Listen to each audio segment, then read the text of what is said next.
Yep. The hits just keep on coming. The clueless and moronic takes on football, college football, the NFL football, and specifically the quarterback position from both the uneducated talking heads to former players just talking nonsense. And one of the usual suspects in moronic takes just gave us a beauty on the Cleveland Browns hiring of head coach Todd Monken. This is QB Unfiltered, my take.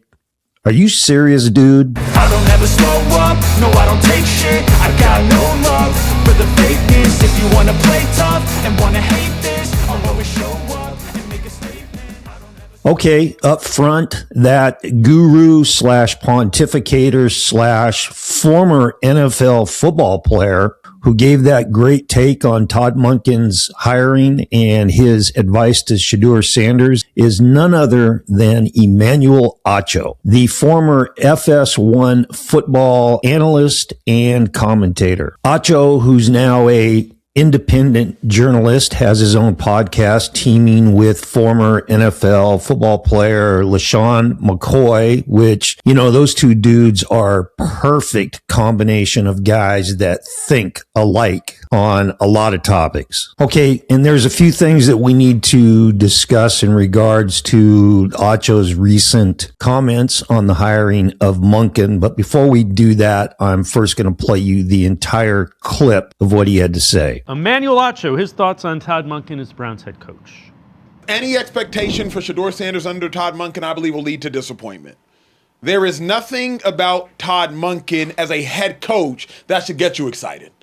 As an offensive coordinator, you could say Lamar Jackson had an MVP season under Todd Monken. As an offensive coordinator, Lamar Jackson had 41 touchdowns and 4 interceptions under Todd Monken. As an offensive coordinator, you can make arguments under Todd Monken. Stetson Bennett won 2 national championships at Georgia under Todd Monken. But as a head coach, no. Nothing about Todd Monken as a head man gets me excited. I need to see who the offensive coordinator is going to be. That's what I need to see. But what I don't yet see, T, is like, how is Todd Monken going to command that locker room, command that group of men? And also, if I'm Shedure or anybody in that locker room, why am I listening to Todd Monken? What have you won on an NFL level as a head coach? You're not even a head coach on an NFL level. So I don't even have expectations for Shedure under Todd Monken because I believe any expectations I would have, he would not meet. Because why am I excited about it, T? All right. My first response when I saw this was, huh? What? Did you really just say that? And then finally, that bullshit just came out of the mouth of a former NFL player. Now, I'm going to talk about Todd Monken here in a bit, but first things first, this isn't anything new to Emmanuel Acho. There is a pecking order in sports and in football, and that goes all the way from the NFL down to the little dudes playing Pop Warner, and it goes something like this.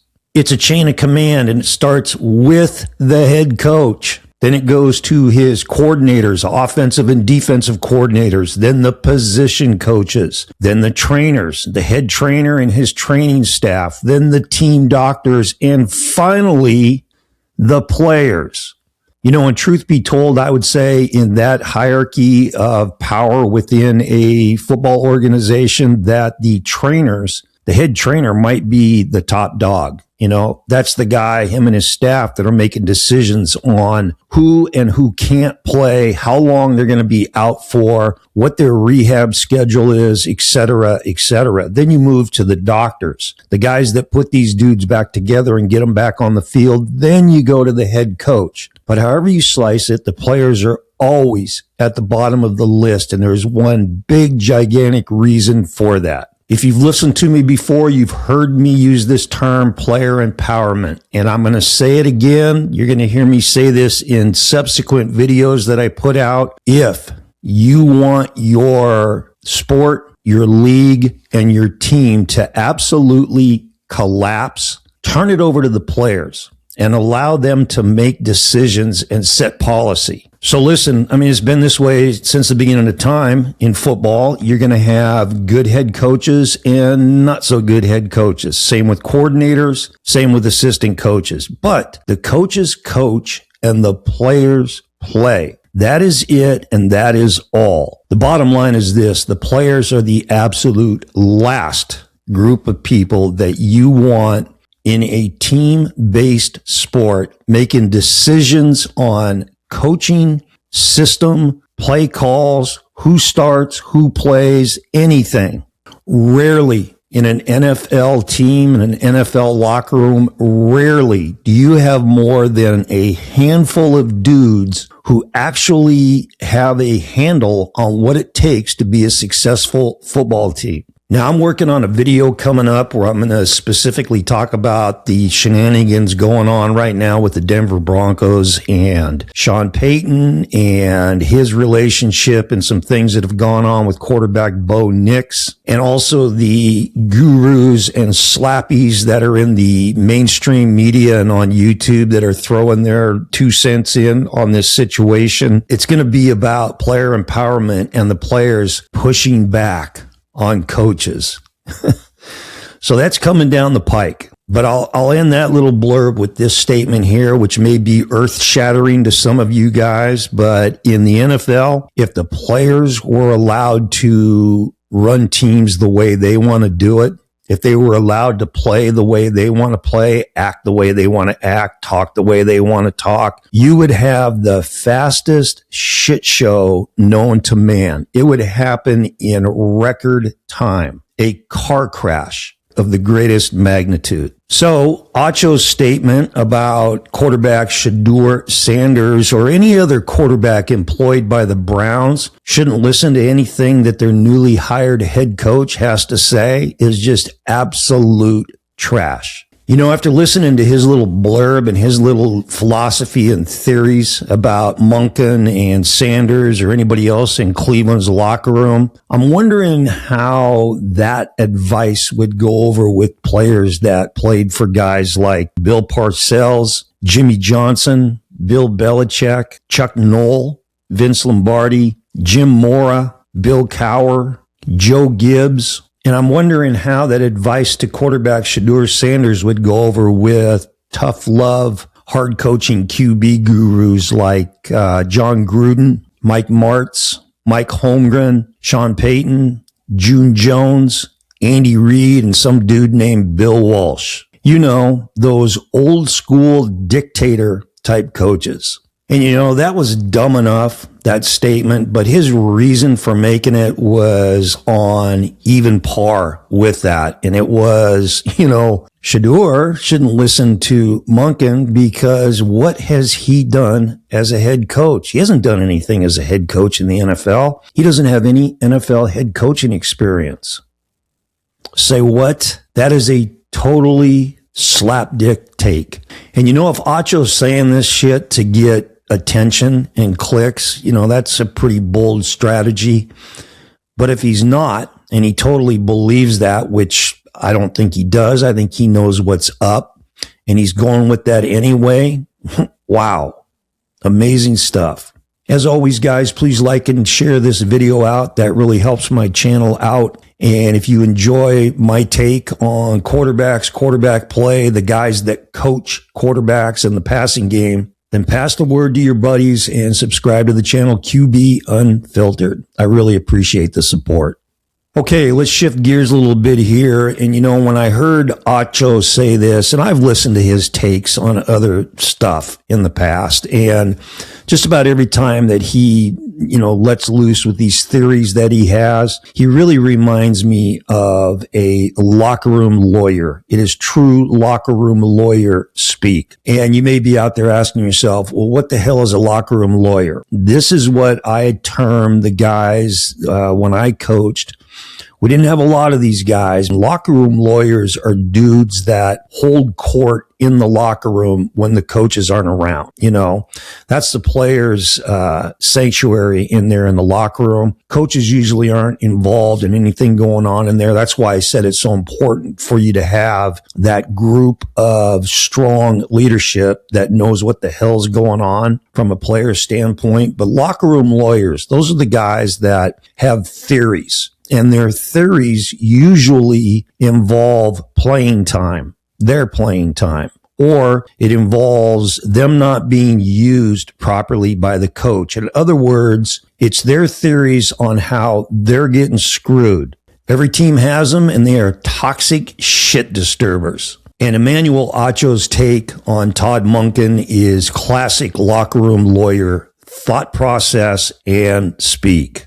Okay, let's move on to Acho's part of his statement that said he just couldn't get fired up about Todd Monken because what has he done? He has no NFL head coaching experience. That NFL teams should only consider people/coaches with previous NFL head coaching experience. What? Direct from the files of No Shit. Every former head football coach in the NFL, every current head football coach in the NFL who is successful, who's in the Hall of Fame, who won multiple championships, who won way more games than what they lost in a great and long coaching career. Every single one of those dudes used to be an assistant coach with no head coaching experience when they were hired as their first NFL head job. Am I missing something here, Emmanuel? Am I missing something? Okay, just a little bit on guys shouldn't be considered unless they have head coaching experience in the NFL. You know, when I broke into college coaching in 1986, I learned a lot about the game. And there was a guy that I coached with, one of my good friends, who had a theory about head coaches. He called it the Turd Theory.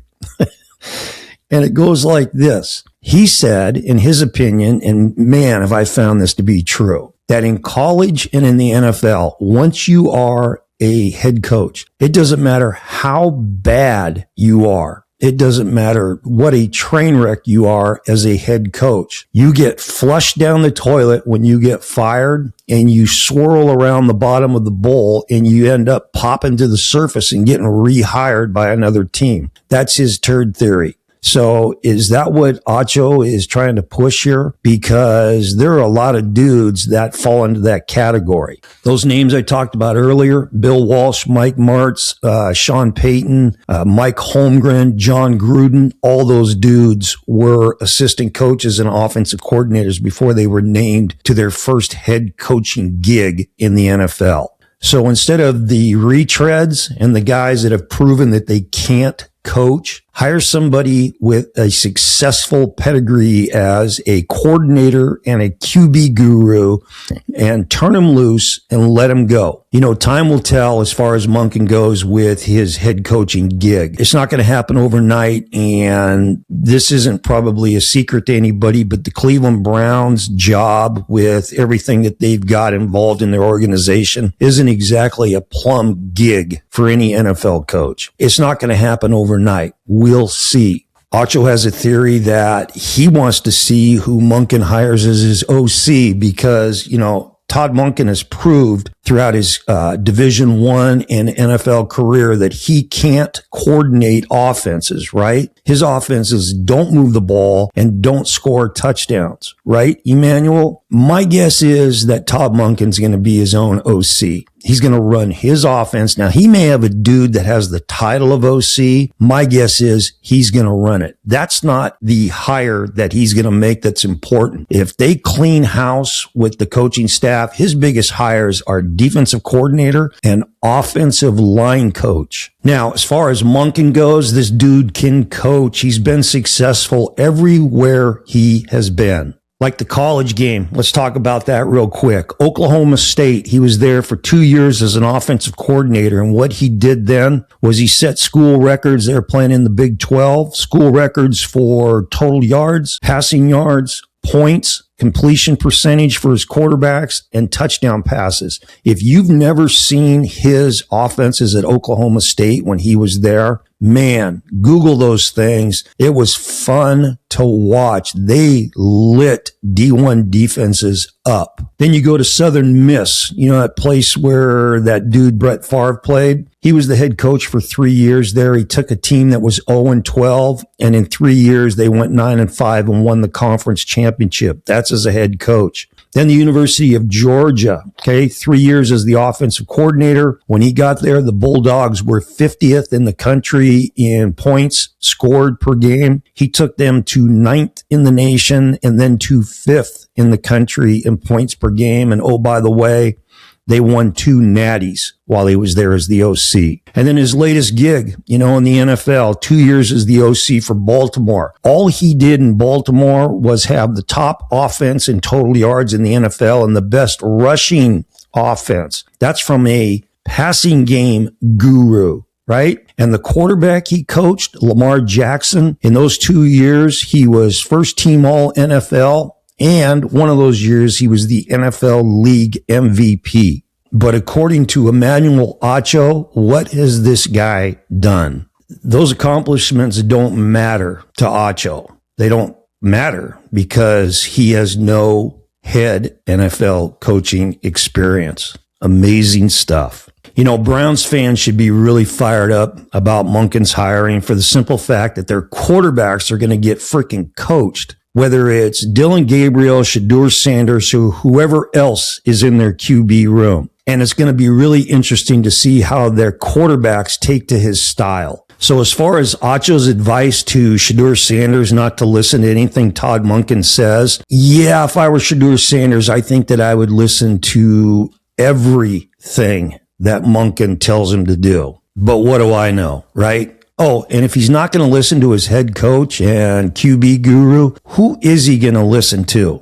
Emmanuel, who is he going to listen to? Keyshawn Johnson, Cam Newton, Skip Bayless, Stephen A. Smith, Jamel Hill, Ryan Clark, Orlovsky. Who is he going to listen to, Emmanuel? Speaking of Monken's style, have you guys ever wondered what happens and what is being said and why either head coaches, offensive coordinators, or QB coaches are so wildly animated when they're yelling and screaming in a QB's face on the sideline? Have you ever wondered what that's all about? What got the coach so pissed off? Well, Monken's one of those kinds of coaches. If you've never seen it happen, you're hearing horror stories now of Sean Payton having the balls to actually get in Bo Nix's face on the sideline. If you've never seen that happen, though, at a really high level, go back and pull up any of the clips of Mike Holmgren getting in Brett Favre's face or Belichick ripping Brady's ass all over the practice field. It happens when quarterbacks don't execute the way they're supposed to execute. It happens when quarterbacks make bad decisions, when they make selfish decisions, when they make destructive decisions on where to throw the ball or whatever they're doing out there on the field, which has been practiced and practiced and practiced for the most part, and they go out there and do their own damn thing. That's what sets coaches off. Todd Monken's one of those dudes who expects his QBs to operate at this level. Imagine that. Now, allegedly it's been said that this year Lamar Jackson struggled with Baltimore because he started to get just a little bit irritated with the way Monken was pushing him. The expectation level, the accountability level, the running the offense and the passing game, the way Todd Monken designed it and the way he needs his quarterback to run it. So that's why I say it's going to be really interesting to see the dynamic between the QB room in Cleveland and Todd Monken, who can coach his ass off, knows how to coach quarterbacks, and knows the passing game. This isn't a knock Shedure Sanders video at all, but everything that involves drama, nonsense, and bullshit that swirls around the Cleveland Browns organization usually has something to do with Shedure Sanders, sadly. But Emmanuel, if Shedure, a guy that went 13-12 at Colorado and who made the Pro Bowl this year as an alternate, completing 50% of his balls and threw 10 picks against 7 touchdown passes. That guy better be listening to Todd Monken. So no, this isn't a dig on Sanders, right? This is on a former NFL guy and Division I linebacker, Emmanuel Acho, and former FS1 sports personality who just gave one of the world's worst freaking takes on NFL football and quarterback advice. You know, I'm amazed that these former players and these talking head gurus don't employ somebody to sit right next to them and sort of elbow them in the ribs when they start to say something totally stupid. But I guess that's kind of hard to do when you're saying it on your own podcast. And unless you edit it out or it's live, you're stuck with it. But one of the most amazing parts of this whole thing is if you take Skip Bayless and Stephen A. Smith out of the mix, you know, two dudes that obviously never played and really don't know what's going on. If you take those guys out of the mix when it comes to producing really bad sports takes, the majority of these takes are coming from former players with a microphone stuck in front of them. And the thing that social media has done in this era is, you know, sports writers and sports journalists have always been, in my opinion, major slapdicks going back to when I started playing high school ball in the mid 70s. They're guys that have a lot of baggage, you know, they've got agendas big time, and they've got an axe to grind a lot of times. And they also know they have the power of the pen. But now we're in this social media era where you've got these former players who just don't get it. And with the narcissism that they have, they just throw that shit out there for the world to hear, and they're exposed for really how clueless they are. All right, guys, thank you for listening to the mini rant. Let me know what you think. Did I get it right or did I get it wrong? This is QB Unfiltered. And remember, always throw the ball short to guys who can score. See ya. I don't ever slow up, no I don't take shit. I got no love for the fakeness. If you wanna play tough and wanna hate this, I'll always show up.